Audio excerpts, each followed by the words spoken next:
On poursuit ce Lex Inside, on va parler de réputation en ligne, un vide judiciaire avec mon invité Amélie Tripet, conseil chez Auguste Debouzy. Amélie, bonjour.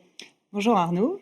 Alors pour commencer, on va s'interroger donc sur la réputation en ligne, voir s'il y a un angle mort judiciaire. Mais avant toute chose, dans quel cas on parle d'atteinte à la réputation des entreprises ? Le principe, c'est la liberté d'expression, c'est-à-dire le droit d'exprimer des critiques négatives, de dire des choses fausses. Par exception, la diffamation sanctionne les propos qui visent une entreprise, qui lui imputent d'avoir commis un fait, c'est-à-dire un fait c'est suffisamment précis pour faire l'objet d'un débat sur la preuve, est-ce que c'est vrai, est-ce que ce n'est pas vrai, et qui porte atteinte à la réputation de l'entreprise, c'est-à-dire de manière typique, d'avoir commis des manquements contractuels, d'avoir violé certaines obligations légales, voire même d'avoir commis des infractions pénales. Il peut y avoir sinon ce qu'on appelle le dénigrement. Et là, le dénigrement, ça ne vise pas le comportement de l'entreprise, mais c'est là le discrédit porté sur les produits et services commercialisés par l'entreprise. D'accord. Donc on voit qu'il y a deux cas de réputation, d'atteinte à la réputation d'une entreprise, la diffamation et le dénigrement. Quels sont les recours possibles en cas de diffamation ou dénigrement ? Il y a plusieurs types de recours, des recours judiciaires. La diffamation exige d'agir dans un bref délai, 3 mois. Elle est soumise à un haut niveau sur la preuve. Mais avant ça, il y a toute une panoplie d'actions précontentieuses. D'abord, on peut faire des signalements, des notifications de contenu illicite, des demandes de retrait en ligne. Ensuite, quand il s'agit de publications en ligne postées par des auteurs anonymes, on peut essayer, c'est là que ça se corse, d'obtenir la levée de l'anonymat par la communication des données de connexion, notamment l'adresse IP. D'accord. Et j'attire votre attention sur le fait que depuis 3 ans, la loi pénale s'est durcie et il est désormais interdit aux enquêteurs, quand on porte plainte, d'essayer à obtenir la levée de l'anonymat pour des infractions qui ne sont pas punies au moins de 3 ans d'emprisonnement ou au moins d'1 an de prison pour des atteintes commises en ligne. D'accord. C'est-à-dire qu'on peut essayer de chercher à obtenir auprès du juge civil de lever l'anonymat, mais il faut pouvoir justifier que les propos en ligne sont susceptibles de constituer une infraction punie d'au moins de 3 ans d'emprisonnement, ce que n'est pas la diffamation, ce que n'est pas le dénigrement, qui n'est même pas une infraction pénale. D'accord. On dénonce souvent l'inertie des plateformes face à des propos diffamants ou dénigrants sur les réseaux. Comment on peut faire pour justement les mobiliser avec les outils juridiques dont on dispose ? Depuis le DSA, le Digital Service Act, qui est la législation européenne sur les services numériques, les plateformes, Meta, Google et autres, ont toujours l'absence d'obligation de surveiller les contenus en ligne, mais ont l'obligation de répondre à bref délai en cas de signalement de contenus illicites. Or, on se rend compte, quand on examine les rapports de transparence qu'ils doivent fournir tous les 6 mois, que lorsqu'on fait des notifications fondées sur le motif diffamation ou dénigrement, ça n'est quasiment jamais suivi des faits. Pourquoi ? Parce qu'il y a une modération a priori qui est faite par des outils d'IA, que les équipes humaines de fact-checking sont décimées puisque c'est un poste de coût. Et donc, il est plus utile, quand on fait un signalement, de se référer aux violations des conditions générales d'utilisation des plateformes plutôt qu'à essayer d'accrocher ça sur un motif de diffamation ou de dénigrement. D'accord, donc bien regarder les CGU. Il y a un autre ou une autre bonne pratique plutôt. Pour agir efficacement, il faut rassembler des preuves. Quelles sont les preuves qu'il faut rassembler ?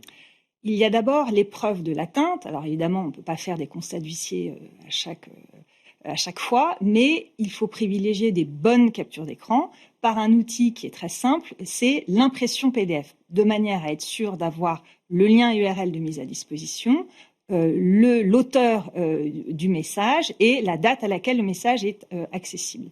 Et ça permet notamment de prouver le dommage. Et quand on arrive à rassembler des preuves suffisantes de dommage, on peut essayer de saisir le juge pour demander le retrait en ligne des contenus manifestement illicites. Donc vous conseillez de rassembler le maximum de preuves et de bien tracer, avoir les PDF, les URL, tout bien tracé pour effectivement avoir des preuves qu'on peut produire. Des preuves de l'atteinte et des preuves du dommage, c'est-à-dire des répercussions pour l'entreprise, des emails de clients mécontents, des emails de fournisseurs ou de parties prenantes qui se plaignent de l'incident qui a été révélé publiquement. Ça, c'est très important. Alors, on va aborder un autre point qui est important, c'est la stratégie à adopter pour les entreprises. Concrètement, qu'est-ce qu'elles peuvent faire pour protéger leur réputation en ligne? La clé, c'est d'anticiper. Quand d'abord, je conseille à nos clients de revoir tous leurs contrats, de revoir les clauses de non-dénigrement, de non-diffamation, de voir si on peut se fonder sur un intuitu personné fort pour rompre le contrat en cas de survenance d'un incident qui est extérieur aux parties. Et puis ensuite, pour chaque entreprise, se poser la question de préparer des éléments de langage en cas d'atteinte à la réputation, c'est-à-dire des éléments qu'on puisse justifier par une base factuelle suffisante pour qu'on puisse réagir le plus vite possible le jour où l'entreprise est confrontée à une crise. Vous pouvez donner des exemples? Par exemple, il faut identifier quelles sont, dans le secteur d'activité de l'entreprise, quelles sont les thématiques susceptibles de l'exposer. Par exemple, pour une entreprise alimentaire, tout ce qui porte atteinte à la sécurité des consommateurs. D'accord. Donc, c'est important de réunir les preuves que les conditions de fabrication ont bien respecté les normes, qu'il y a des audits réguliers, de pouvoir justifier de ces audits réguliers et de pouvoir utiliser par des éléments de langage pédagogues en quoi l'entreprise a bien respecté toutes ses obligations.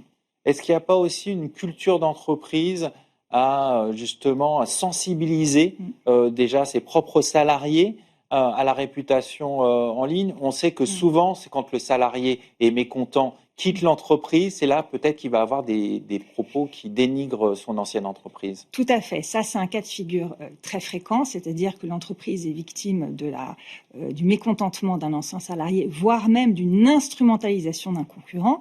L'impunité, la relative impunité des auteurs anonymes en ligne devient maintenant un instrument de concurrence déloyale. On a déjà assisté, par exemple, à des lancements de produits sur des plateformes qui ont été sabotés par des concurrents, par des multiplications de commentaires négatifs.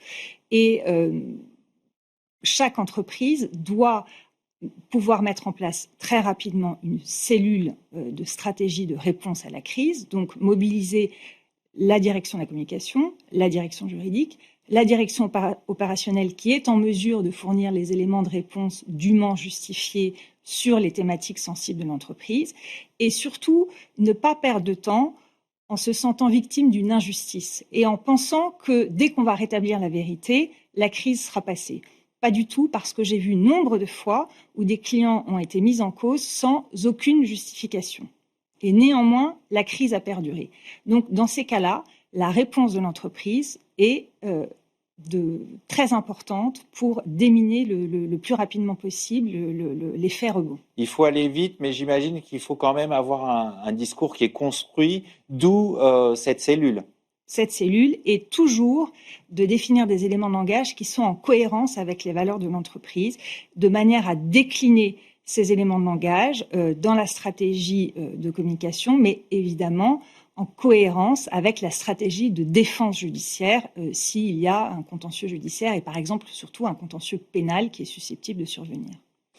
Amélie Tripet, on va conclure là-dessus. Je vous remercie. Je rappelle que vous êtes consul chez Auguste Debouzy. Merci Arnaud. Tout de suite, l'émission continue. On va parler de la recrudescence des avis d'inaptitude dans les contentieux en droit du travail.